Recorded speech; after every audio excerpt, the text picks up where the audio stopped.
Hello and welcome to another episode of The Diplomats, brought to you by diplomacybriefing.com, and another of our post-game interviews, this time with second-placed player Greg, or Ewok, or Village Idiot, or what was the other one you were known as on Played It back in the day?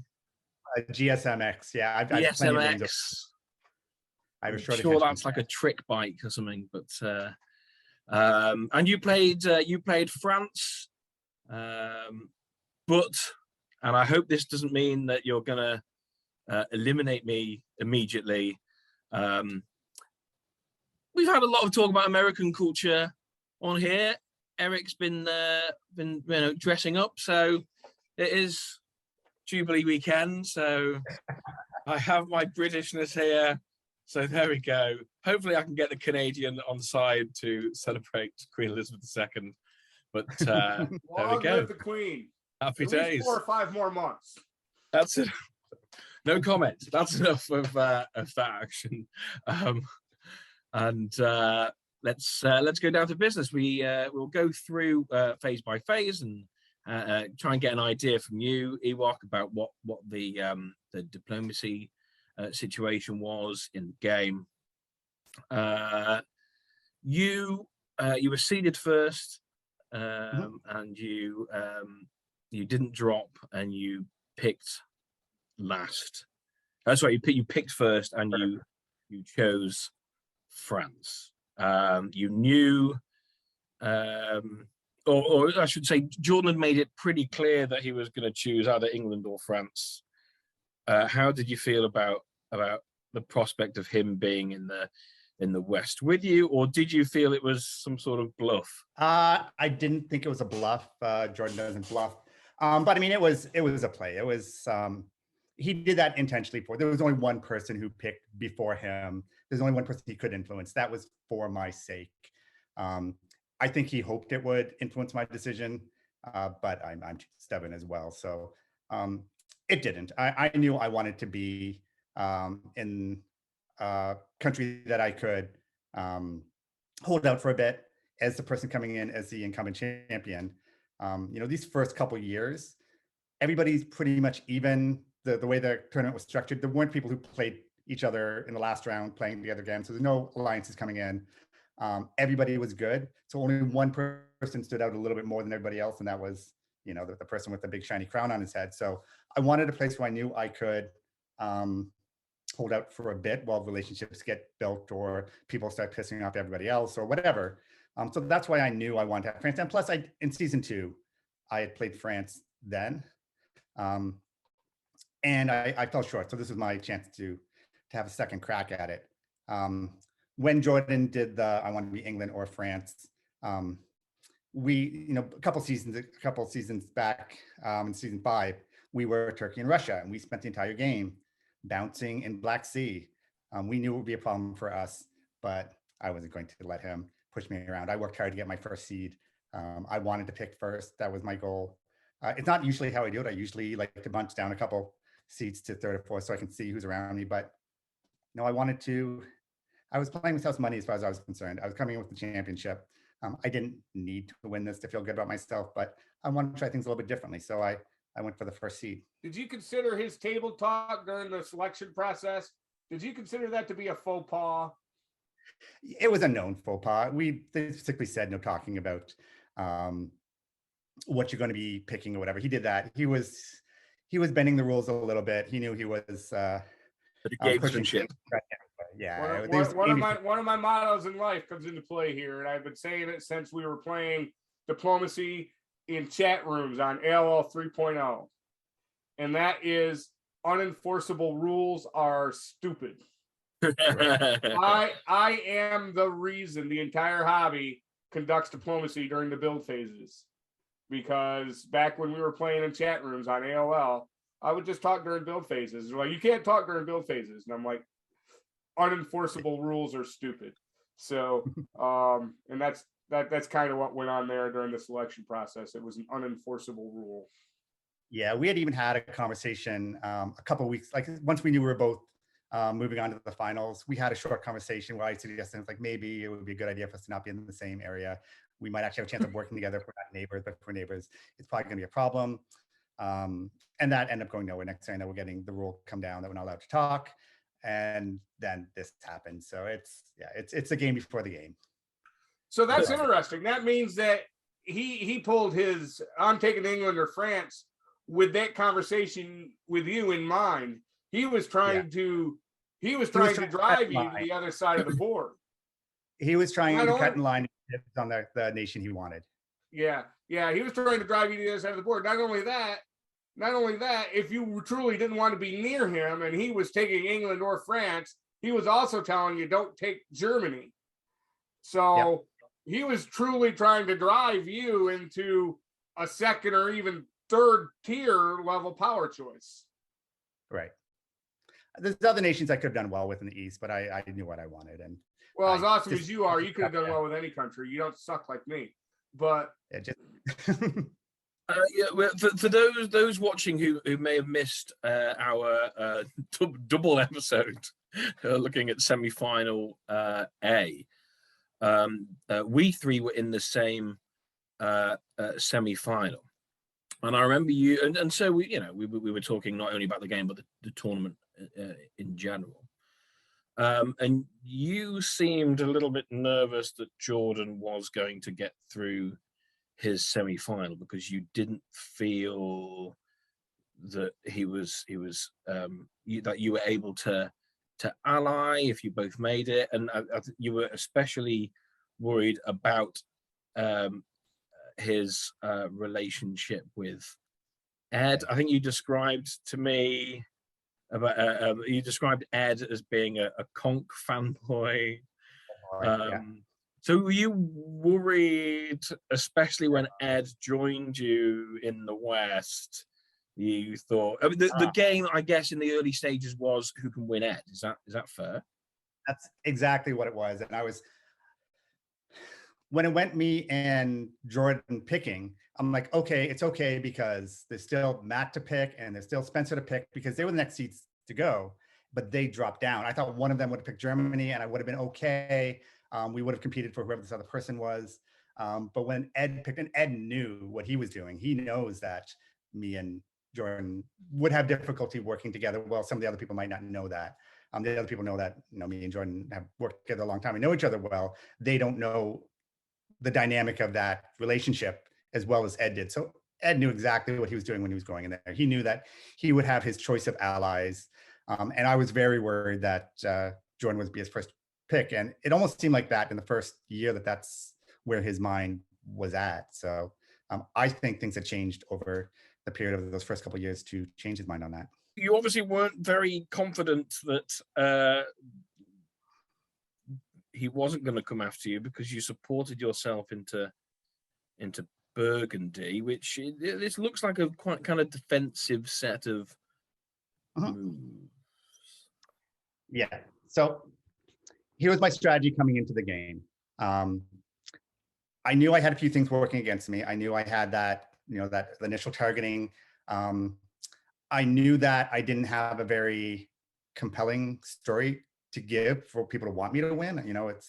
It's not as good as, even listening, people don't understand this that well, but when you're at the end and other people are choosing who's going to win or influencing it or deciding not to get involved at all, having a story makes a big difference.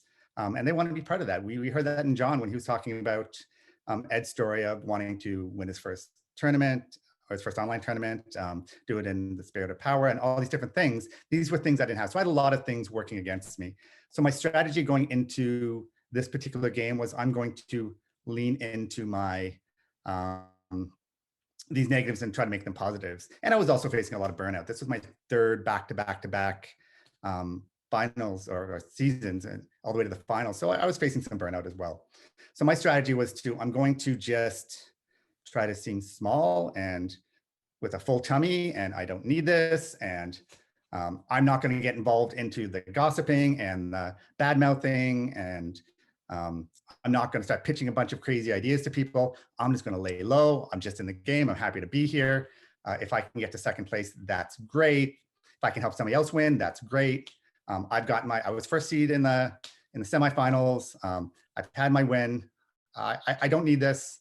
I'm just going to seem small and let the other people who are very hungry, all the hungry lions, going out for each other. And hopefully if I can make it through a couple seasons, they'll start, getting those alpha tendencies out at each other and start attacking each other.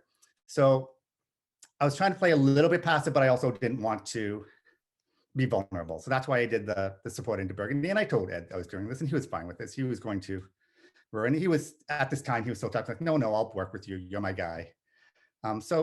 This was. Did you believe him? Yeah, it was, he was fine with it. I was fine with it. And that's where we went. Now, you mentioned earlier that you had pre-selection process conversations with Jordan about the upcoming game. Did you have pre-selection process conversations with Ed? No, I did not. No, by the time some of the other games had finished, they'd already, pretty much right after I'd spoken to Jordan, the TD came down and said, hey, no talking about these things, which I speculate was probably Jordan saying, hey, I don't want people talking to me about these things. Somebody's talking to me about it. So nothing else happened. I had no other conversations with anybody else about pre-selection. It was done at that point. Did you consider opening to the channel here? Yeah. As mentioned in season 5, we bounced a lot in Black Sea. So I didn't want to have that to be my game.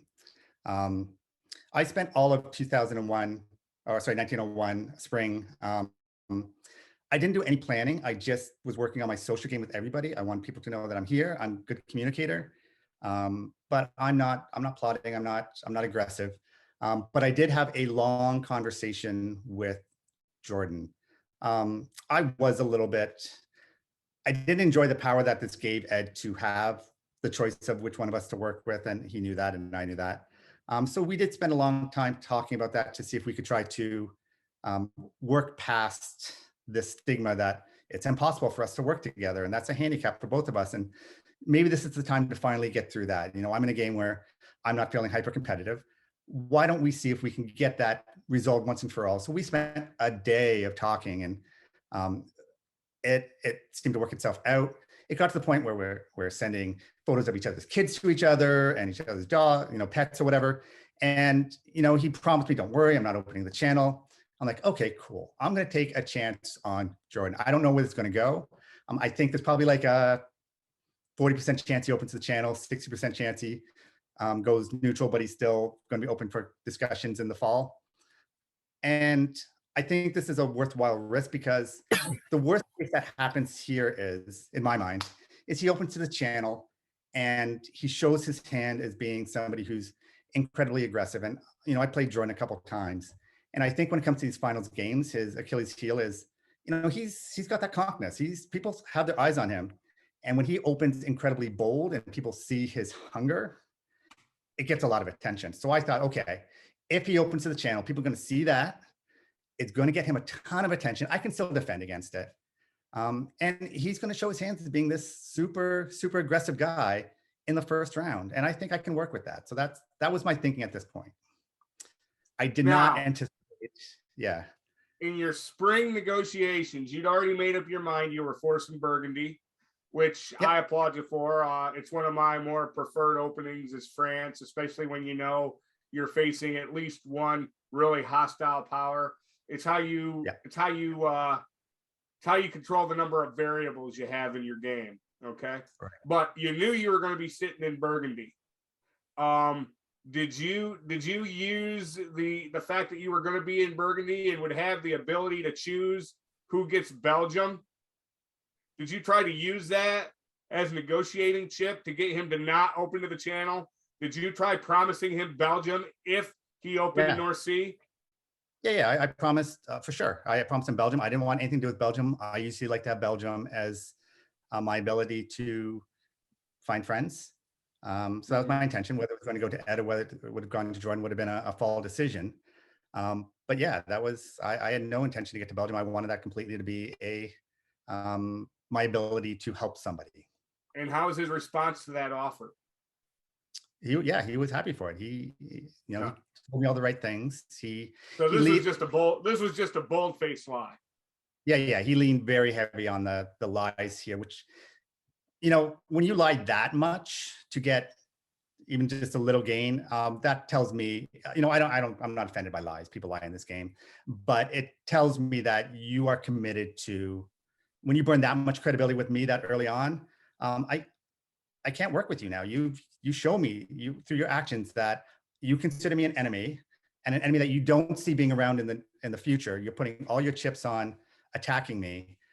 There's not much to come back. You know, you'd have to make some very, very bold moves to come back from this. So later on, when things fall apart for him, it made it very hard for us to even consider any kind of pivot because of this amount of, you know, getting personal, making big lies, not even trying to make it ambiguous. Like there's no covering tracks at all. It was just straight up, I'm going for Ewok. And, you know, you can even see with his move down to Wales that there was no room for any kind of pivot here. He was anti-me. Now you talked about the early talking and all the stuff and all the personal exchange and personal stories and pictures of your kids and all that. And when you're getting started on a game and you engage at that kind of level and you open yourself up personally that much, right? Mm-hmm. And then when moves come out and you figure out, oh, this guy wasted 10 hours of my life for a marginal advantage. Yeah. What's your emotional response to that? No emotional response. It's fine. It's the long conversations come with this game. You can't have a conversation with Jordan that's not a 10-hour conversation. Like that's the nature of the beast. And especially in these finals games, like people talk a lot. So I don't mind the time investment. It tells me, it tells me a lot. Like you know, the fact that you're willing to do that, it just shows your hand completely to me. And he had counted on, he put a lot of gamble on the fact that I would have no, you know, point of no return, and he could have taken me out and it was worth it. But you know, that turned out to not be the case. So the big thing for me here was the curveball was I was not anticipating Italy to get involved here, because I thought if Jordan had attacked me here, he'd have blood on his hands. He would look like a bad guy, and I could work with that.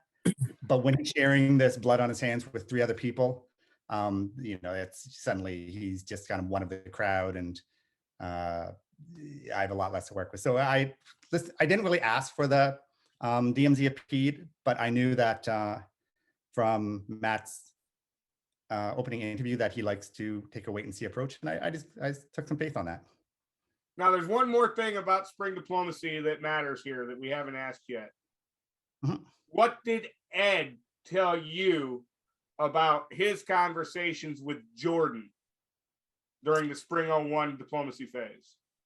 He was telling me that, you know, Jordan was pitching to him to work with him. He didn't mention anything about this triple. He didn't mention anything about him opening to English Channel. I do believe at this point, Ed was probably leaning towards working with Jordan. I know he was part of the conversations with Matt Jordan for this group attack. He may have even been leading the conversations. I'm not sure.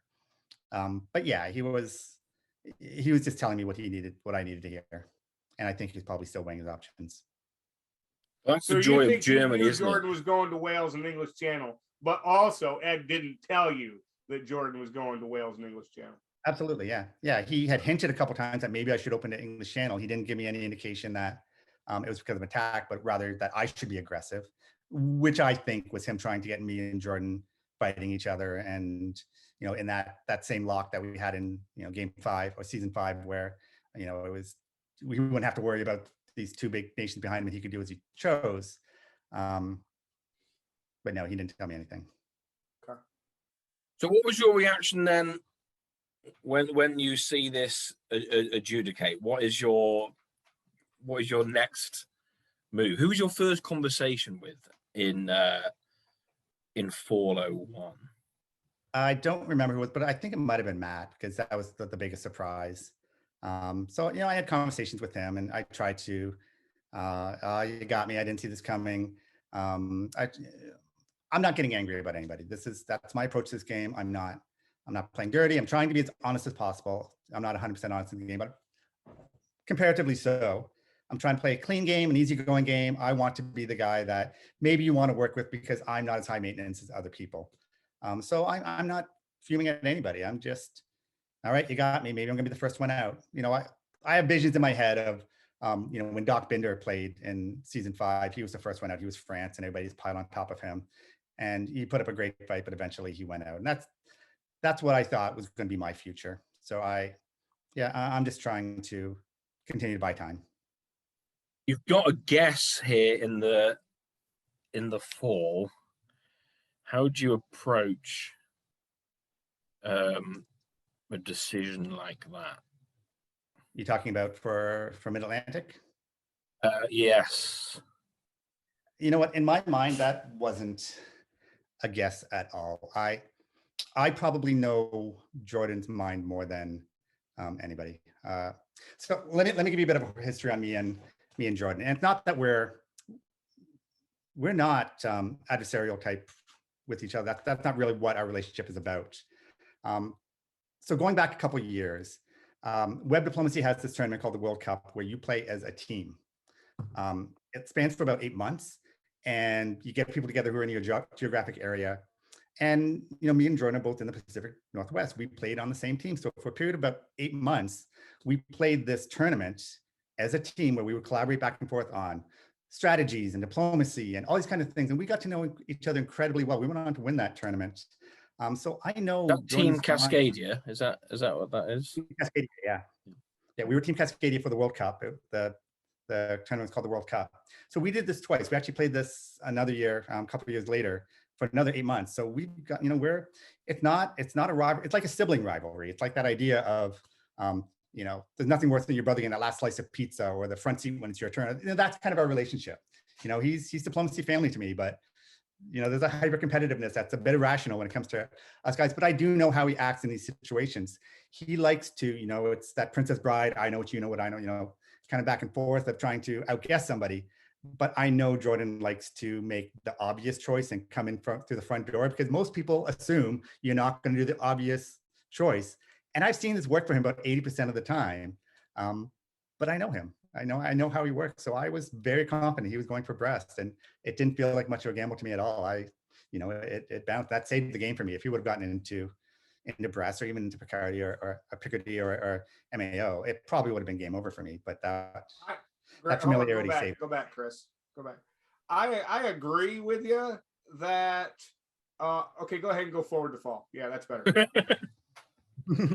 I agree with you that it wasn't really a guess, but I think even if you hadn't known Jordan at all, I think it still wasn't really a guess because of that army in Wales, because the consequences of guessing wrong with that army are so high. If he had not been in position to do the convoy to Brest, if you had been facing the possibility that I may lose Brest, but if I do, it's just to a fleet, I don't care, would you have gone the other way and gone ahead and taken Portugal, or would you still have bounced Brest? That's a good question.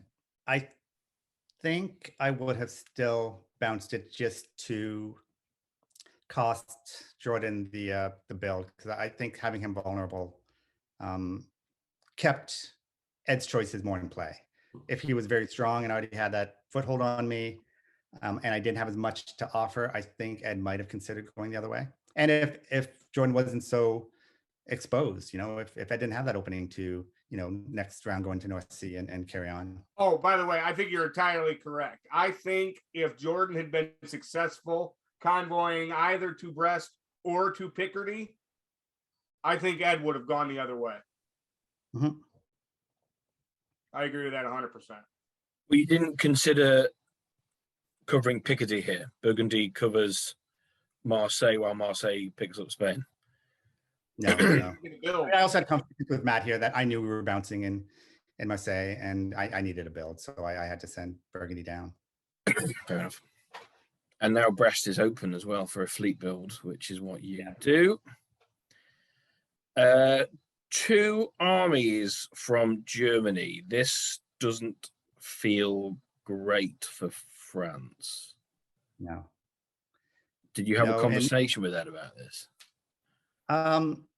he didn't tell me what he was building, and I didn't want to ask. I wanted to be the low maintenance ally. At this point in the game, Ed's story is that Jordan's being a high maintenance ally, and it's frustrating him, and he doesn't. That's why I'm suddenly a lot more appealing of an ally to him. It's clear to him that I'm a more appealing ally to him than Jordan is, and I should just trust him. So this is a bit of a Jesus take the wheel moment for me. I'm like, okay, I don't really have a choice. Sure, I'll play a little bit conservatively, but you do you. I have no problem you building what you want. I'm surprised he did the 2 armies and not all 3 builds. I thought he would have gone Berlin, but he chose not to. Hey, gentlemen, I'm sorry. I'm trying to remember what happened, where that fleet goes, that fleet London. Because he obviously gets in a situation where he can't cover North Sea. So where is that? Oh, it just stays in London. Okay. Yeah. It was obvious I was going. Oh, to support. Okay. Yeah. Yeah, I'm surprised. Oh, yeah. The weird thing there was when he went to Brest rather than going to Picardy, but I guess he was worried about. I can't remember what he said about that one. Well, on this one. Yeah, you would have thought he would have convoyed someplace that he knew we could have gotten to, and he didn't. Maybe a good job he didn't. Probably. Well, yeah.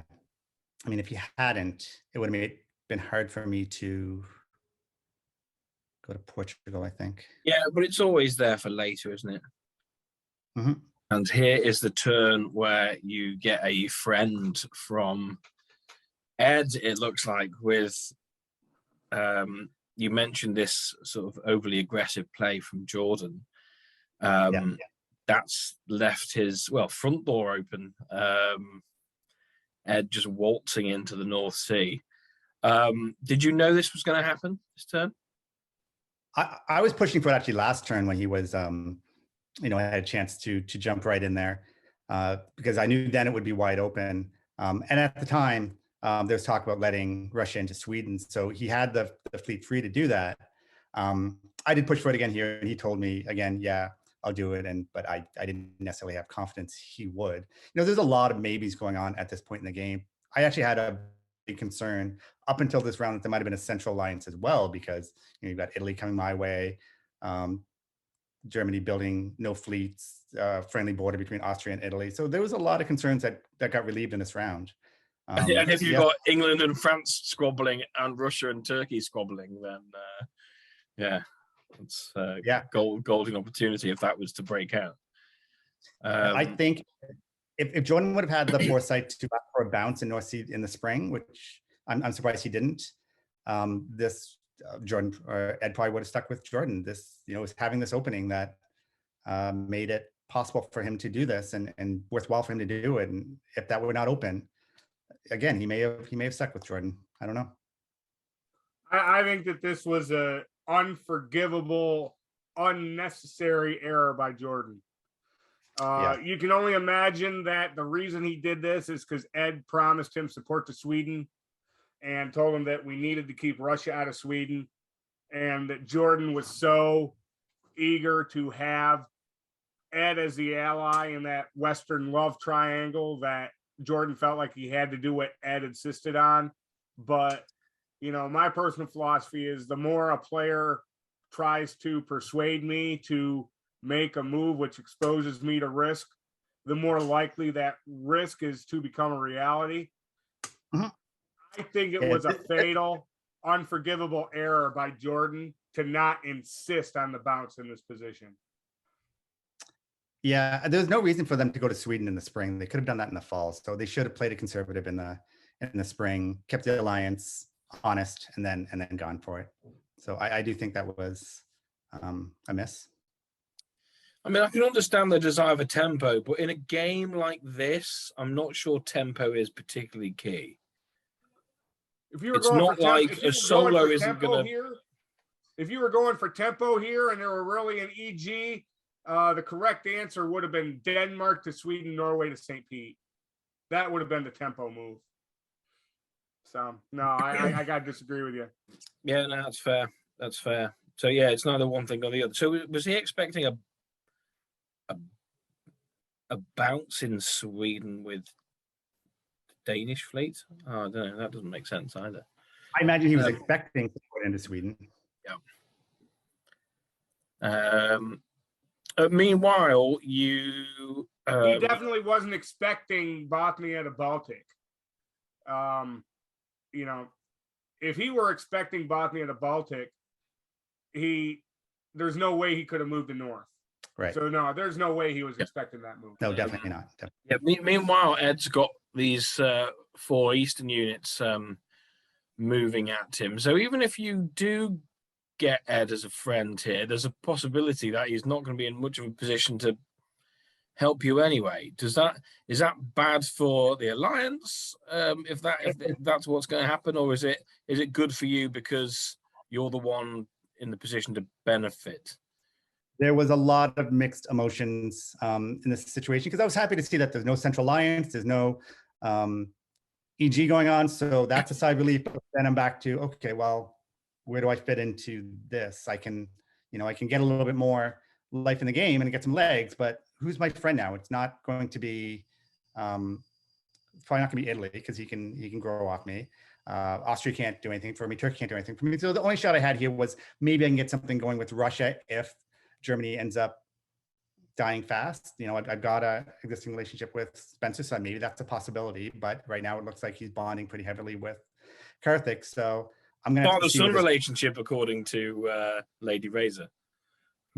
yeah, that's right. It might have been bad for the alliance, but it was still good for you, in as much as having stabbed into North Sea, he had no choice now but to do what he could to kill Jordan. Because even if he tried to withdraw from Jordan now, Jordan would have just been allied with Spencer. So even if Ed was going to get his butt handed to him in Berlin and Munich, that fleet in North Sea was still now effectively your unit. Yeah, if this would have gone through, it probably would have been me and Jordan stuck in this loop of fighting again, other people chewing up Ed, and then eventually, taking advantage of me being unable to properly defend myself.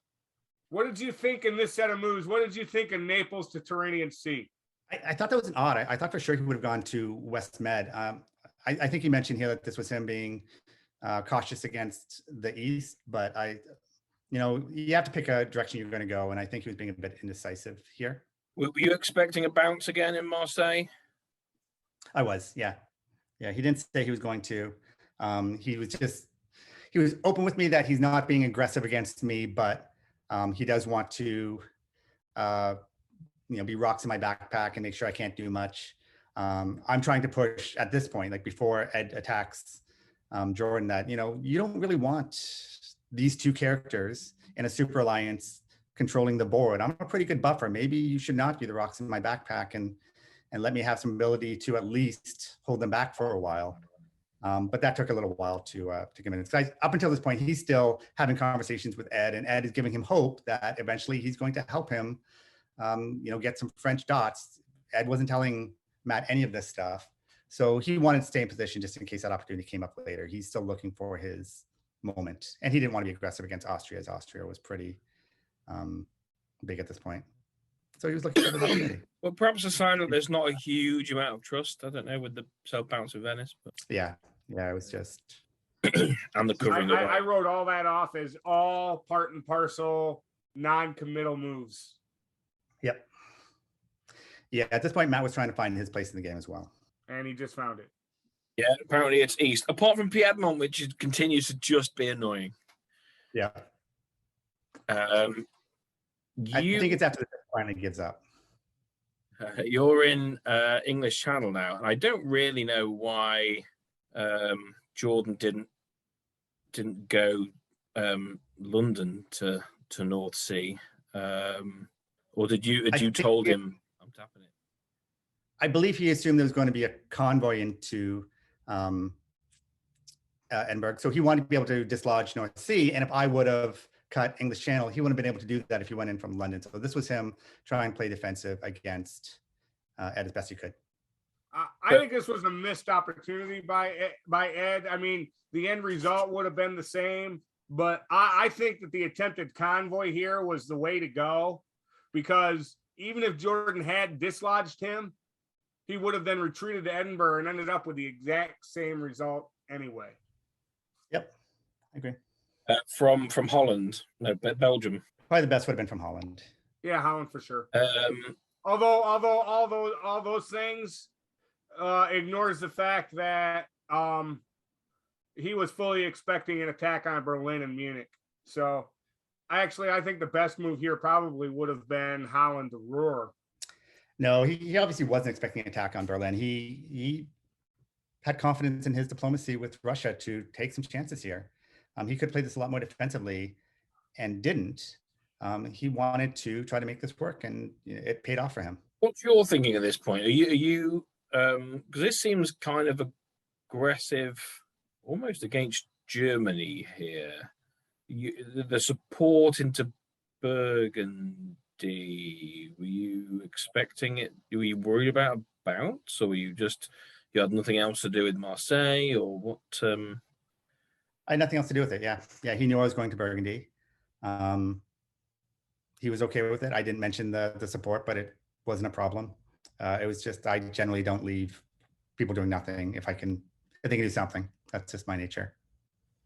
So I supported it in, but I wasn't anti. He knows I'm not going to make a friendship with Jordan out of the blue, and he's all I have. No EF consideration at any point. Yeah, an army Brest seems troublesome for England. Mm-hmm. And it does put down a fleet now, so I guess that's. Yep. And yeah, Italy does appear to be looking east rather than west.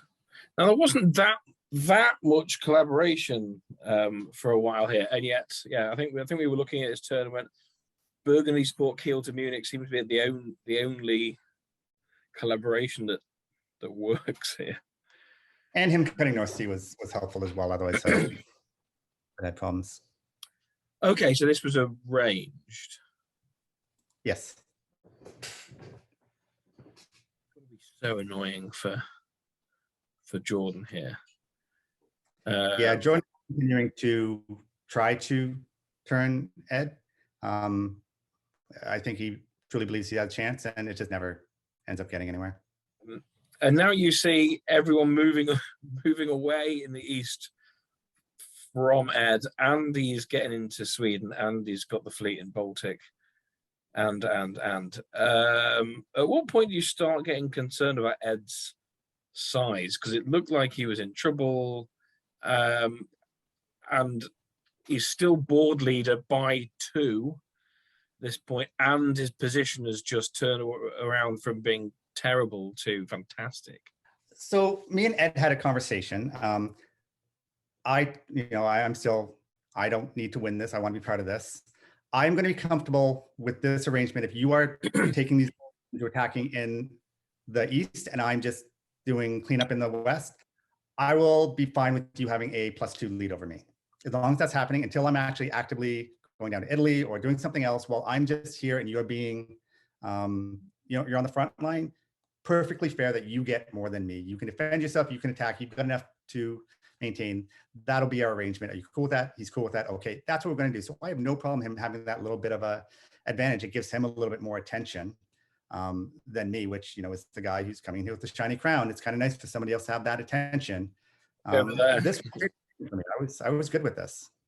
What did you think of Jordan's moves here? I don't understand why he would move York to Liverpool at this point instead of doing a self-bounce in Wales. Yeah, that's a good question. I think he was worried that Ed might have moved to Clyde right now, and then it would have been an awkward way he'd have to guess whether he gets, goes to Edie for a bounce or tries for Liverpool. So at least here he can support North Sea in the fall and push Edinburgh out.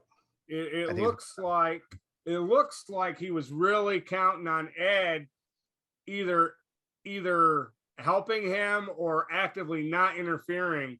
You should he should have been able to dislodge you out of English Channel. Mm-hmm. Yeah. And I would think that dislodging you out of English Channel. I mean, that's still ridiculously aggressively anti-you for a guy who just lost Edinburgh. Yeah, I tried to. We had some loose conversations over this year about possibly trying to work something out, because I mean, logically, there was some value in him being a janissary or something of that nature. But it just, all of his moves showed that he was willing to gamble more on Ed than me, even after Ed's stab. Right up to, we didn't talk about, just why don't you give me London, take back Edinburgh, and we can work together, but you need to keep the, last winter, he had a fleet that was still in, I think it was in Hell or Sky, I can't remember what it was, that could have been useful in some way. He didn't keep himself useful. He defended against me. He continued to gamble on, maybe he can flip Ed. So there was just no way for us to ever find a common ground. And with that 1901 Big Lies, it was tough. I needed some big action to prove that he was serious about it, and that just never came. So I had to just keep going at him. You're talking about when he disbanded. You think he should have disbanded London and kept Skag, right? Yeah. He could have defended other places or worked with Russia to attack. He had things he could have done that he didn't do. I would have asked for London because I need some reassurances after you just tried to very aggressively attack me, but I'll end at that. And there's other places we can go. We can go to Belgium. We can go to, there's growth opportunities here. So we had the discussions, but he just chose to, he didn't want to try that. He wanted to see if he could swing Ed, and it didn't happen. How would you have reacted had Ed not tapped north? Well, either refused to do so or just hadn't when the moves had adjudicated? I mean, I would have been nervous, of course, but I think it was in his best interest. Like we had a kind of a group think of what we wanted to do as a duo. We had the plan to work together for a long period of the game. This usually doesn't happen in a finals game, but I've worked with Ed before. Media Wars was the last time we played together, and we worked really good as an alliance in these high risk, managing back and forth type situations, and we know it works very well. So I felt pretty confident he would have stuck by me at this stage. I think he likes those kind of alliance things, and I think he had confidence that I would be the type of person who he could do that with. So yeah, it was a pretty safe bet. It was a pretty safe bet at this point, wasn't it? I mean, he needed a friend, and you were the only possible option on the board for him. I think it was a pretty safe bet to rely on him to see the usefulness in keeping you as a friend at this point on this map. Yeah, well, I mean, if Ed hadn't tapped North Sea, I wouldn't have gotten in Wales, and then Jordan would have just pushed him out of Edie. That wouldn't have made any sense at all. Okay, here's the start of this sort of balancing of dots coming up as Ed picks up Sweden and cedes Belgium to you. We'll see Belgium change hands a couple of times here. Yeah. He also picks up Vienna. So it's going to be 8-6. You didn't know he was getting Vienna here, did you? I did not, no. And the whole arrangement with Belgium, because I remember what happened here. You took Belgium, then you convoyed to London, and then you gave a dot back. All of that was part of, hey, I have too many armies, not enough fleets. You need to loan me a dot for a year so that I could build a fleet, and then you'll get it back. And if I happen to have to disband, I'm going to disband an army. Is that correct? There's a lot of tough discussions with Ed over this this period of time where we're negotiating, our personal, self-advocating for security and what we want our games to be. So he was pushing hard for me. He was disappointed this round because I never told him exactly what I was doing with Mid-Atlantic, but there was an insinuation that I would start my attack against Italy, starting here, and we would slow burn, finishing off Jordan. Zero chance I didn't pick a fight with Italy right now. Zero chance. Yeah. Anyone who thought you were going to pick a fight with Italy is playing their first game. Yeah, it would have gone nowhere. It would have just made me more vulnerable elsewhere, and I didn't want to do that. I saw the opportunity here to really wrap up Jordan quickly, so of course I went north. But that wasn't announced to Ed. And meanwhile, he's doing moves with deals with other people that he's not announcing to me. So we start to get some fuzziness whether we're going to keep that 2 center gap between us. But we're trying our best. But yeah, it's a little bit of testing some boundaries here, so what we can get away with. So I'm not outwardly lying to Ed. I didn't tell him I was going against Italy, but there was some insinuations that he was unhappy with that didn't end up coming to bear. This time he doesn't order Eddie to North, which would have got in. That pesky fleet, as soon as it goes into the English Channel, is pulled. Yeah. Were you expecting that, Paul? I at this point, me and Jordan are barely talking, so I was worried that maybe he just wanted to be a pest to me to the end, just to be a pest to me. I didn't know what would happen. I was very happy to see this. It was definitely the right move for him to make. As good as any, anyways. Without talking, you had to know he was going to disband that anyway, because France has a build coming. It's going to be a fleet Brest. If he leaves the fleet in English Channel, all he's doing is leaving it there to get dislodged. Yep. In which case, were you not tempted to go, yeah, I'll build it in Marseille and start the attack on Italy now then? No? I knew I wanted to get that corner secured. That was my priority at this point. I needed to get this person who has, seems to be coming at me. I need him out of the game so he's no longer a distraction for me. So that was my only priority. I intentionally didn't talk to him about what I wanted him to dislodge, because sometimes when you've got that kind of a relationship with somebody, when you ask for something just out of spite, they go the opposite way. So I just wanted to not address it at all, and it just ended up working out. This has got to, I suppose there's an inevitability about it, but Matt must be looking and thinking, yeah, England's not going to be around for too much longer, and all those fleets, we've got to go somewhere. Mm-hmm. How was your diplomacy with Matt at this point? Well, this is where we start building up this giant DMZ, and I keep proving more time and time again that my fleets are going north. My fleet's going north. You have nothing to worry about. I'm going nowhere near Italy. I have absolutely no value in doing that. He's still talking to Ed time and time again about him. Maybe we should start looking toward. He wants us fighting, but I push back. Ed pushes back. So he just focuses on the east, and he's happy to have this DMZ, because up until here, he was pretty hungry as well, and he knew he needed to have all hands on deck if he was ever going to grow. So it wasn't a hard sell for us to say, I need to grow, you need to grow. We need to just leave each other as much alone as possible and just go. And he was happy with that. So that worked out. The solutions to all of Italy's problems are always more builds. Mm-hmm. Are you thinking that it's going to be Italy is your next target once England is gone, or are you keeping the option open to move into North Sea and Helgoland and put pressure on Ed?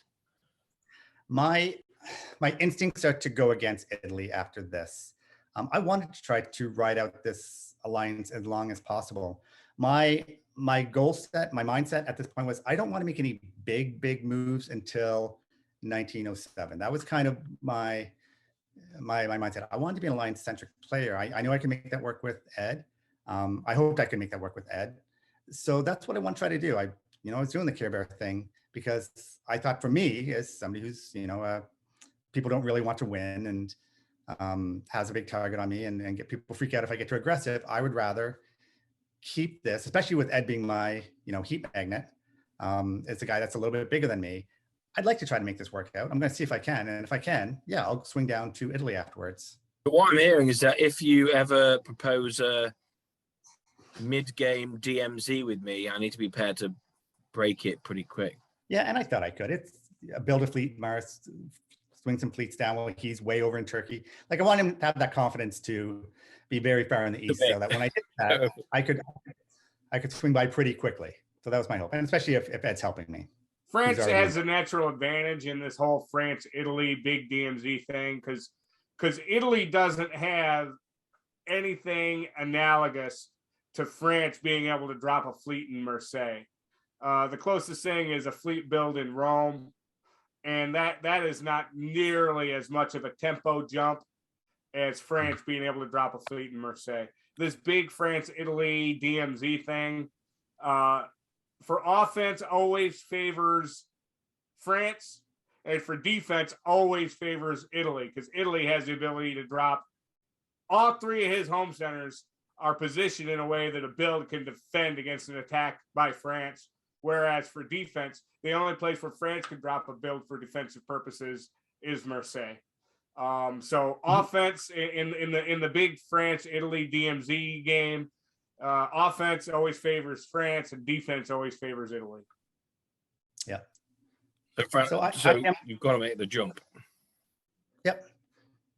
So this next round, so if you look at the East, so I am still trying to, from a hands-off approach, get involved in things in the East. And this play against Italy, that was actually my idea. I put that together and I gave that to Ed to sell to Russia, Turkey, and Austria to do this big hit on Matt. That was my plan. It didn't get executed the way I wanted to. I wasn't involved in any discussions beyond just to Ed. So in my version, Austria was cutting Trieste, so we didn't have this possibility for him to support him into Serbia as an alternate thing. I wanted it to be the only chance Turkey had to grow was through Greece. I thought that was a really real possibility to succeed, and that could have created this big ripple effect that would have probably decimated Italy. But they improvised a bit, and it ended up just falling apart as expected. You know, if Matt doesn't have to stab Italy to grow, why would he? He thought he could get away with that, and then he ended up getting stabbed for it. Were you at all tempted here to convoy Wales to Liverpool? No, I didn't, because I knew I wanted to try to get both of these in the same year.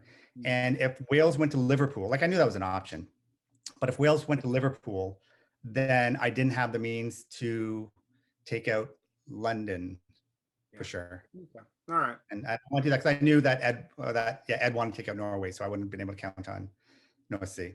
So that my only said, I think you were still left with a guess, although Jordan didn't try and defend anyway.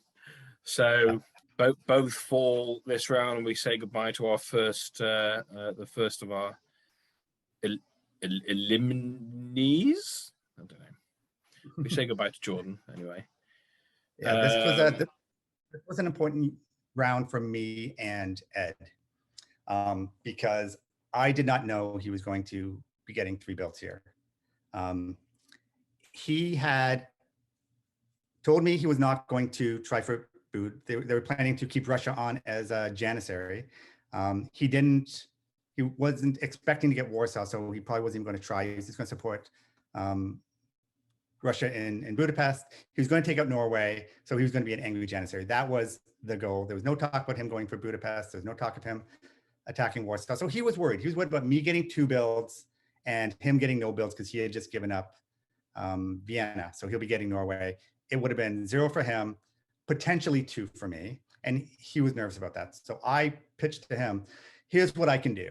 I'm probably not getting 2. It's a 50-50 guess, but let's create a situation where if I do, you can take Belgium because, you know, I won't be in there and you can walk in and then we'll each get 1. And that's me being fair and you get to keep your +2. And I'm getting a build and everybody's happy. That's me being a good ally and trying to keep things, because he wanted me to just not try for both. And I'm like, no, I want Jordan out. I want him gone. So let's at least try. So I created this thing for him. And then he didn't tell me anything about him going to Budapest. And his version of it was, this was a last second thing.